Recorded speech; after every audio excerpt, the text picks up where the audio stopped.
آپ دیکھ رہے ہیں واسودیو شارٹس جی کل D G I S P R lieutenant general Ahmed Sharif صاحب نے ایک پریس کانفرنس کی جس میں انہوں نے بتایا کہ تقریباً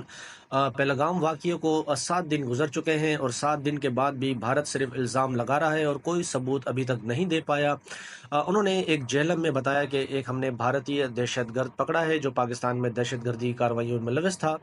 جب اسے پکڑا تو اس کے قبضے سے جو ہے وہ پسٹل برآمد کی گئی، دیسی بوم، کیش بھی برآمد کیا۔ انہوں نے کہا کہ جب اس کے گھر پہ ہم نے چھاپا مارا تو وہاں سے ہمیں بھارتی ساکھ کا ڈرون بھی ملا۔ انہوں نے کہا کہ انہوں نے کہا کہ جو بھارت کا میڈیا ہے، سوشل میڈیا ہے، یہ اتنا کنٹرولڈ ہے، پہلے اپنے ملک میں ایک واقعہ کراتے ہیں اور اس کے بعد پھر وہ پوری دنیا میں شور مچاتے ہیں کہ ساری دہشت گردی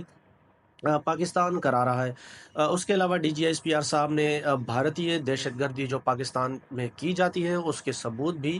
سامنے رکھے کہ کس طرح بھارتی جو ایک میجر ہے وہ بات کر رہا ہے پاکستان میں کوئی کشیدگی کرانے کے حوالے سے۔ باقی انہوں نے یہی کہا کہ جو پہلگام والا واقعہ ہے یہ فالس فلیگ آپریشن ہے، اگر بھارت کے پاس کوئی ثبوت ہے تو وہ ہم سے شیئر کر سکتا ہے تاکہ اس پر تحقیقات کی جائے۔ مزید انہوں نے کہا کہ دنیا کی کوئی طاقت پاکستان کو ختم نہیں کر سکتی کیونکہ اتنے سارے مسائل کے باوجود بھی آج قوم ایک ساتھ کھڑی ہے، ایسا کہنا ہے D G I S P R lieutenant general Ahmed Sharif صاحب کا۔